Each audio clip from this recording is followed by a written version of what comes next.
condition for early Tuesday, with temperatures dropping to 30. On Tuesday, turning partly sunny, still chilly, slight chance of rain and snow showers again in the afternoon and evening hours.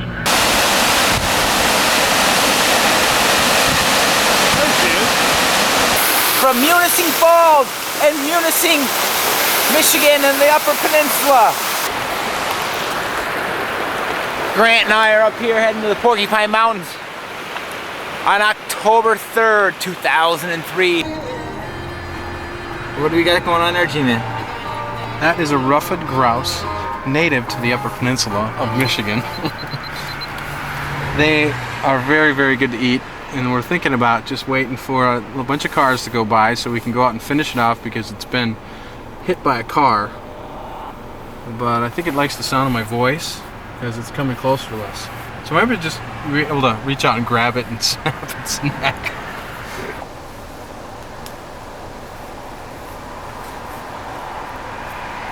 Grant's getting dressed. We're gonna freaking pop another bird for dinner. It's right on the other side of that white.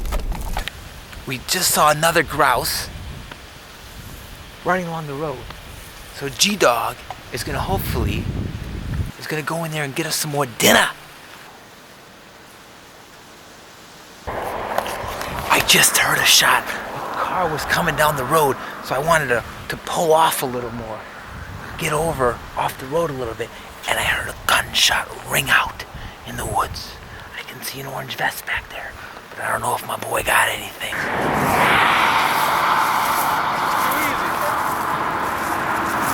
Up here in the UP of Michigan, just driving down the road, collecting dinner as we go to camp. Alright, here's how you clean a partridge. It's kind of morbid, but it's fast. It's easy, assuming I didn't just shred this guy. Get your toe close to the body as you can, on the wing joint. And you just pull on the legs, not on the tail, but on the legs.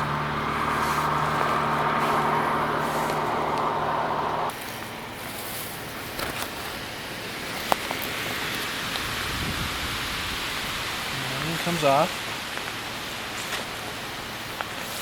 Chuck that in the woods for all the other animals. Okay, this is the coolest part. Some people will actually cook with this because it's like built-in seasoning sack here. This right here is the crop. All right, it's undigested food that the bird eats, and then it eats gravel along with this. And the gravel grinds it up in here, and then it goes through its digestive system. So this guy's been eating choke cherries, and he's been eating a little kind of like lettucey leaf, probably like a aspen leaf. It's called, you know what our show is going to be called? It could be called Roadkill, but it's not. But we are killing things on the road. On the road.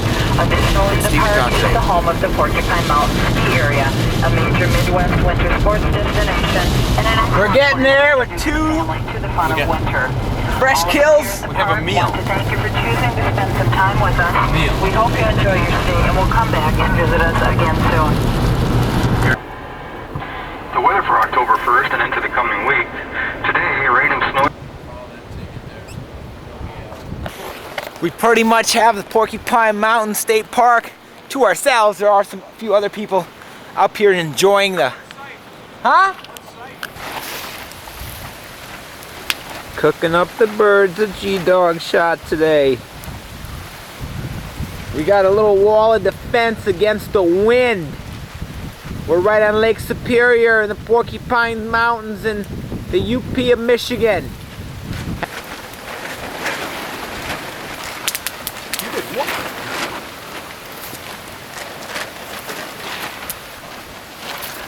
This is awesome.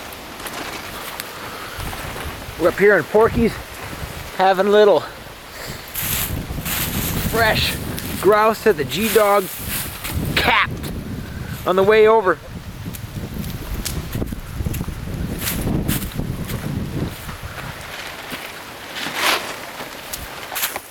You couldn't?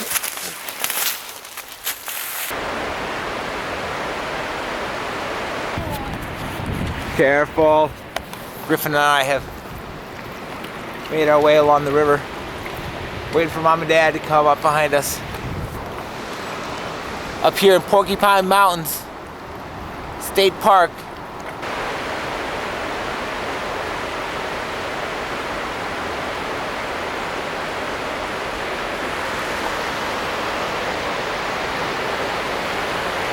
Into Duluth and then up into the boundary waters of Minnesota. At 5, experience contemporary Christian worship leader music.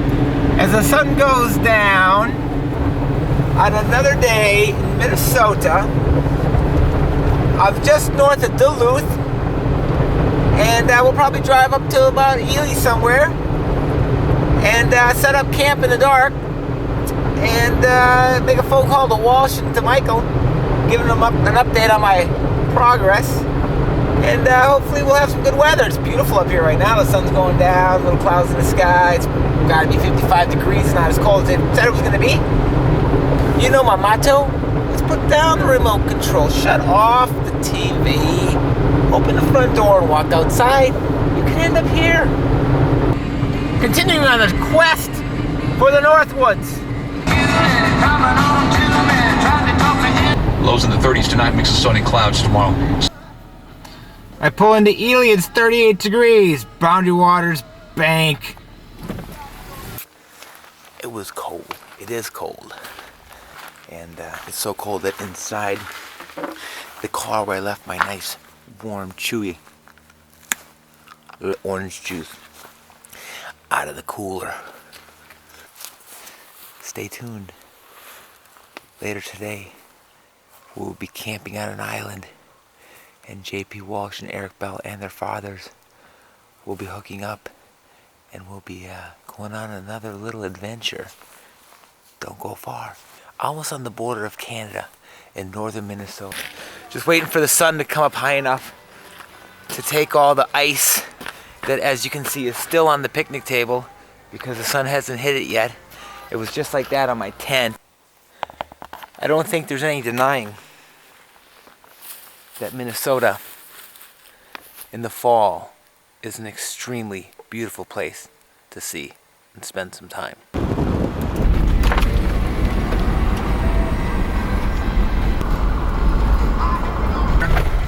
Hoping to see a moose. A bear wouldn't be bad either. At a distance, not rummaging through my bags in camp. You know what I'm saying, people? Myself and the deer like a little Bob Seger now and then.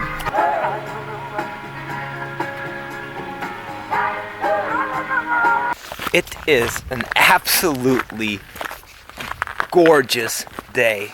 And according to the weather reports I've been getting, it's supposed to get even nicer in the coming days. But there's probably a reason why I happen to park right next to this car instead of right there or anywhere. And here's the reason. There's nobody here. I'm here completely by myself. And look what I find. A set of keys. And which car? Of course, this car. Oh, I open it up. And what I'm gonna do is, instead of rummaging through and taking everything, which I easily could, I'm gonna put the keys here. And I'm gonna put the one key in the hitch.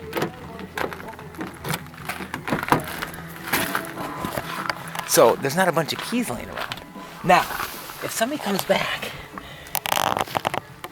and uses a brain with a little note that reads, "Found your keys, I put them in a safe place. One is to be found on vehicle. This one key will let you in." They'll be able to find their keys and go home. I'm geared up and ready to head out. And here we are with our first portage. So, you're eating Zupp's steaks. Zupp is a big name up in this country. Is that a family?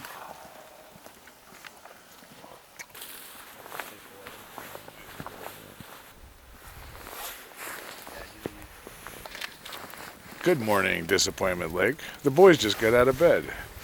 And Granny here's got the fire going, coffee on, and I'm the city guy.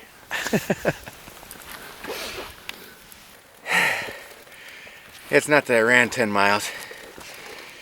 Well, I did in my life, all added together.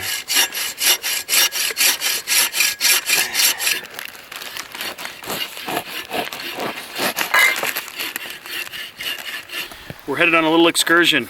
We're gonna go up to Cattleman Lake and then over to Ima Lake, do some fishing.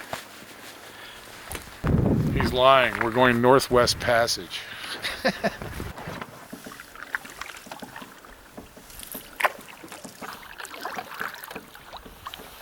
Let's get some fish on video, that'd be nice. What's up? Steve, I want a picture of this. Those bastards that play golf are going to see this. It's okay.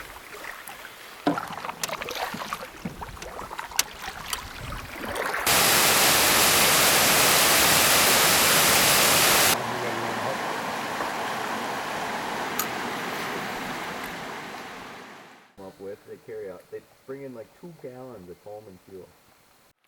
Okay. This does taste like that, though. Yeah, I'm getting rid of it.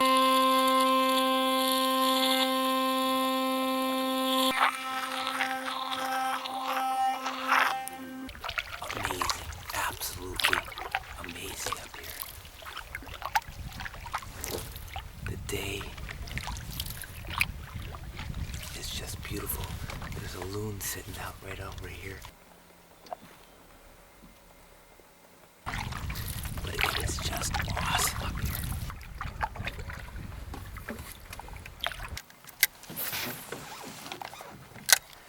Maybe I'll catch a big fish for you folks back home, and maybe I won't.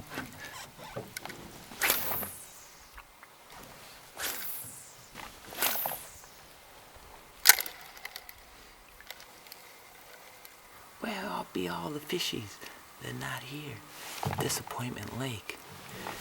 The name fits. Back at camp 944. Here goes the nut. You ever do that in a monkey suit? We're gonna go here today. Up the mountain. Disappointment Mountain. I hope that that's not apropos. Because so far the fishing has been. Yeah, no doubt. That's why it's Disappointment Lake. Going on a little hike for the day.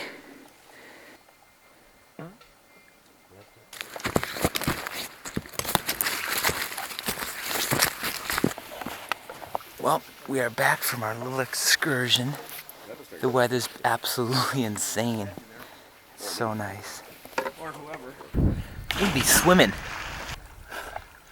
Man, that's cold. Oh yeah, it feels great.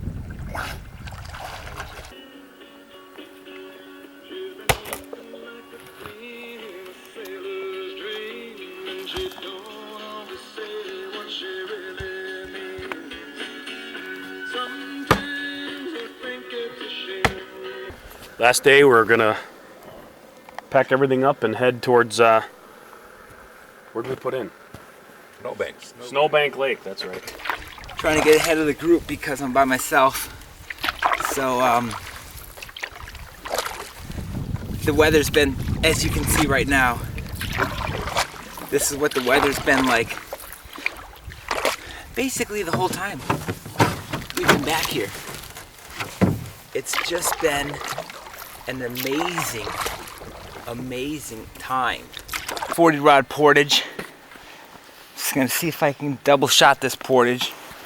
But I'm also in no race because I set out ahead of the rest of the party, anticipating this 140 rod portage. So all is good. It's a beautiful day, and stay tuned. The adventure continues. JP and his father, Eric Bell and his father, caught up to me at the last portage just as I was taking out. So our crew is back together in a full force of 5. The fabulous 5. There they are. Right there.